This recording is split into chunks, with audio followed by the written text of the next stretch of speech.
Welcome to the Guzman channel. So, I've been kind of binging the fuck out of House MD. It's an incredible show, very frustrating at sometimes, but smartly written with great mystery setups and payoffs.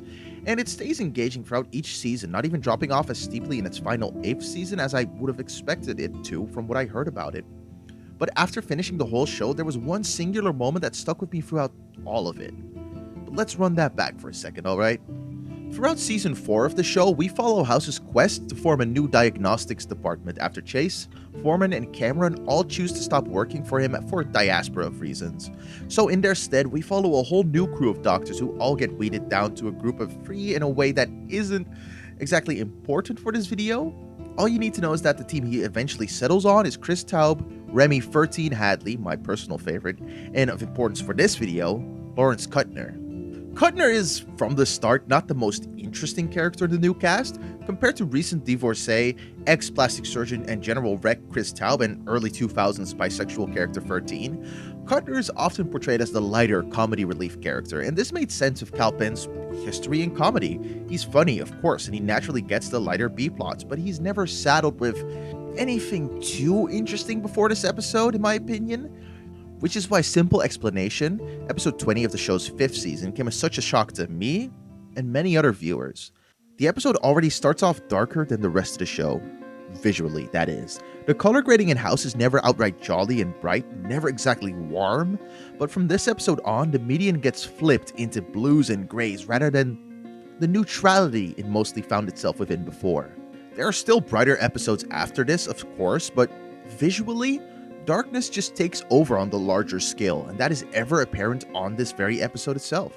Getting into the episode proper, Kutner is already missing at the onset of the roll call at the beginning of the episode, along with 13, but while 13 does show up eventually, even a few scenes later, Kutner himself is still gone. And this is when the rest of House's team, except for House himself of course, starts to get worried. Worried enough that Foreman and 13 head out to Kutner's apartment in hopes to find out where he is and why he's late to work. When 13 and Foreman first arrive, it's not too heavy of a scene. There's some light flirting as the two break into the apartment and riff on the state of it, the nerdiness so proudly on display everywhere. It's a fun scene for an episode that has been a bit dour so far. And then 13 sees what she never wanted to see. This scene is pretty much incredible in my opinion, and I really wish I could just show all of it, and maybe I can. Depends on if it passes the YouTube copyright stuff and like graphic, you'll see it. 13 steps further into the apartment and her jolly expression drops quickly. Olivia Wilde's performance here really in this entire scene is incredible, but specifically in this first shot, when we see the realization run through her face, cycling through a range of emotions as she tries to process what she's seeing exactly, is brilliant. And then we get to the ultimate shot of this scene. This shot is incredible. There is an element of censorship to this, of course. House MD as a show was never going to show Kal Penn lying on the ground with his head blown open on primetime television. I fully understand that, but still, there was a conscious decision to line the shot up like this, to frame it like this, to have it appear on screen like this. Of all the information on screen, everything important happens in pretty much 1/3 of the frame. The camera remains still in one spot, no cuts, as 13 immediately rushes to resuscitate Kutner while Foreman calls for emergency services. This firstly shows the difference in these two characters, the way the cold callousness in House over the years has influenced Foreman deeply, while 13 still acts much more emotionally than Foreman. And then there's the very idea of this shot. That singular focus from one angle while all the action happens, the refusal to cut to any other angle like the show would normally do. It shows the panic of the situation, like everything has suddenly ground to a halt for both Foreman and 13. Like the world stopped spinning. We watched this moment play out in its entirety, and it's honestly chilling. When 13 crawls away from the body, covered in blood, I think this performance is incredible. I think this scene is incredible. I do have a problem with the fact that the camera still wiggles in this almost found footage style and zooms in over the course of the shot, but shh. I think this whole sequence is incredible. It's cinematic gold. From storyboard to final cut, it's amazing, and it is simply one of the most devastating moments in the whole show, and the aftermath of it might only be better. House's true feelings on any situation in the whole show ever are shrouded to us almost as much as they are shrouded to House himself, and no situation reflects that better than Kutner's death. House throughout this episode is confused on the outside about why Kutner would kill himself.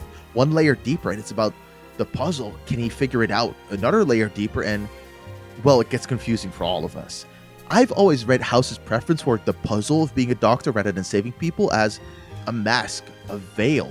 House acts strong and smart, but I've always seen him as a fragile man with thick walls. And in this episode, those walls are the thinnest they've ever gotten in the show. Up to this episode, at least. House's actions throughout the rest of this episode are almost manic. He doesn't seem reasonable in the way he normally is. Not anymore. Not to the extent he usually is.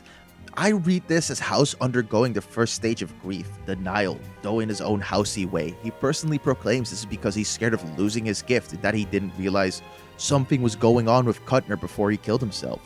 This is House's denial, his anger when he meets with Kutner's parents, his bargaining when he goes to the apartment to look for what really happened, his acceptance when... Wait. There is no acceptance. That doesn't happen. Because House doesn't get to the stage of acceptance at all. He hasn't even gotten there with Amber, who died in the finale of last season. And that's how I think Kutner's death really impacts the show from here on out. House is our perspective character. He is our window into the world of House MD, obviously. And it is repeatedly reinforced, shown to us that what House believes is happening, is what we see. Like in this season's very finale. So I believe from this point on, House as a show, House as a person, is simply a lot more cynical.